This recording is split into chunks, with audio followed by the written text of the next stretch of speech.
deliver remarks.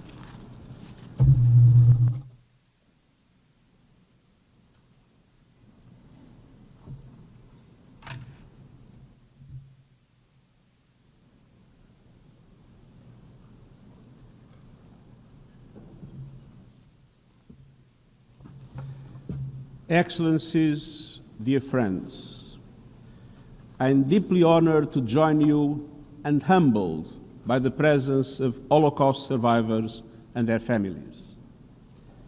We gather in solemn remembrance of the victims of the Holocaust. They were mothers and fathers, sons and daughters, grandparents and grandchildren. 6 million Jews murdered just because they were Jewish. We also grieve the Roma and Sinti, the people with disabilities, LGBTQI+ people, and so many more who were enslaved, persecuted, tortured, and killed. And we also remember the stories and struggles of those who confronted the worst of humanity to show us the best. Diplomats who defied orders and issued life-saving visas. Journalists who fought to expose the truth, and farmers and villagers with families at great peril. Remembrance is more than honoring the past.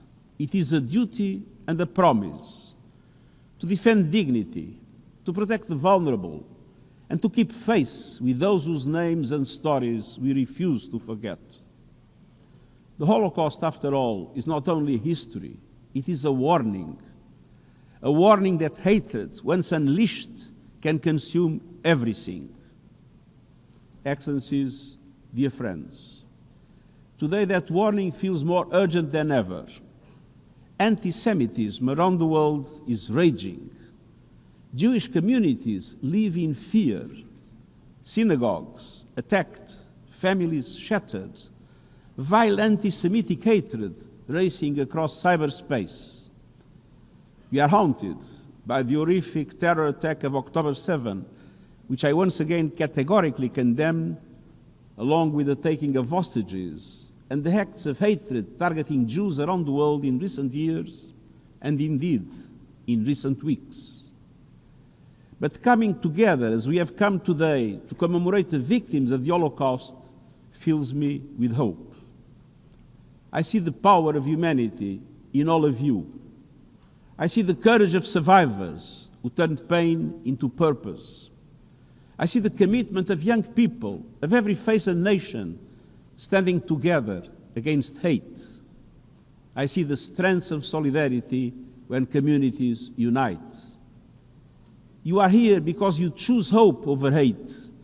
You choose remembrance as a living force, a shield against prejudice, a spark for justice, a pledge to protect every human being. Excellencies, dear friends, this show of unity is more important than ever, because we know the Holocaust is a stark demonstration of the dangers of unchecked hatred. The Holocaust did not begin with killing, it began with words. Its architects telegraphed their evil intentions.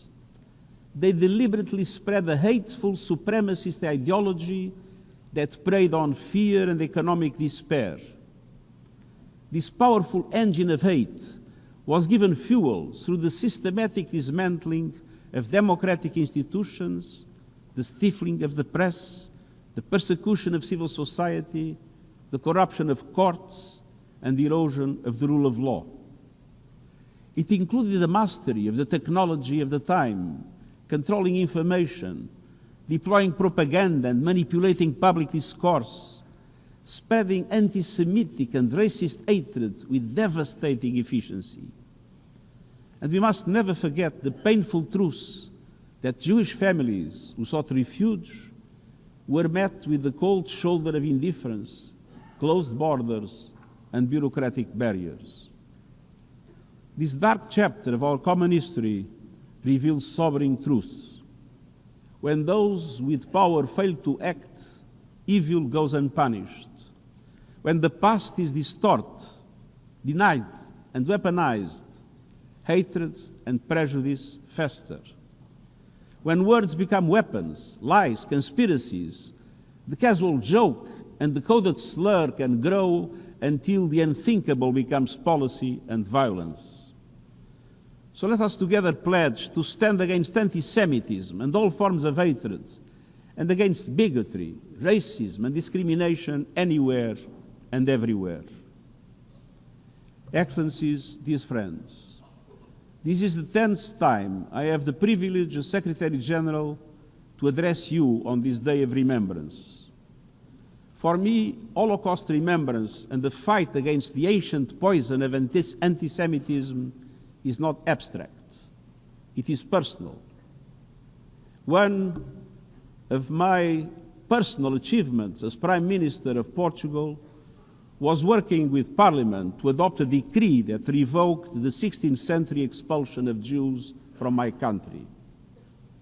I am happy to see tens of thousands of descendants of those expelled families regaining Portuguese nationality.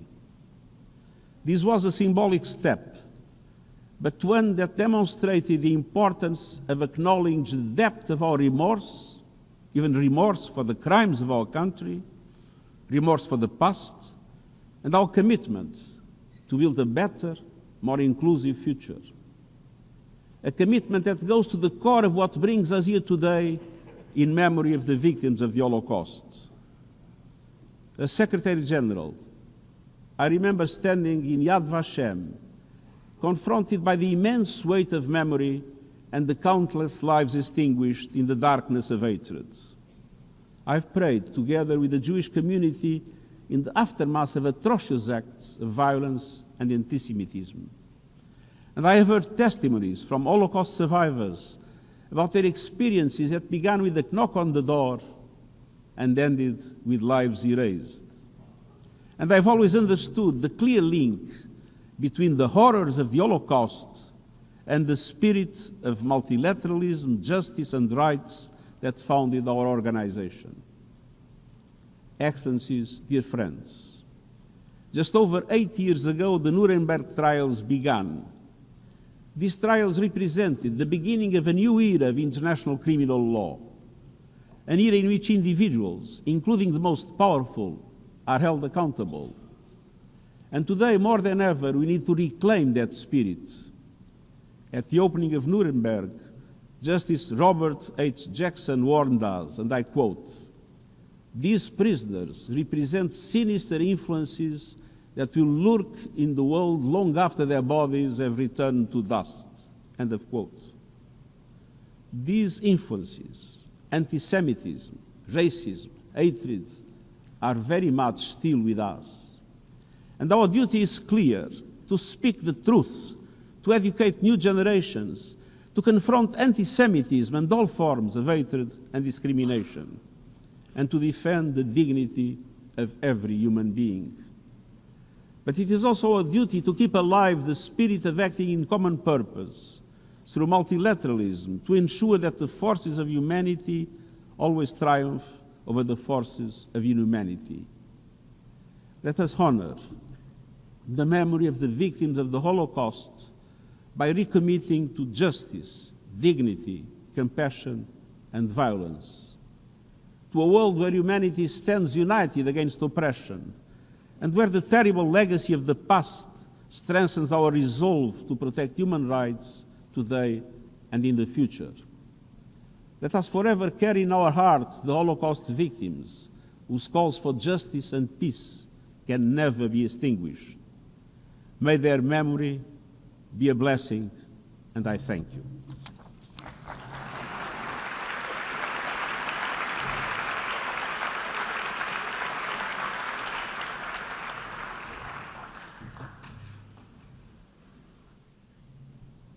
I thank the Secretary-General.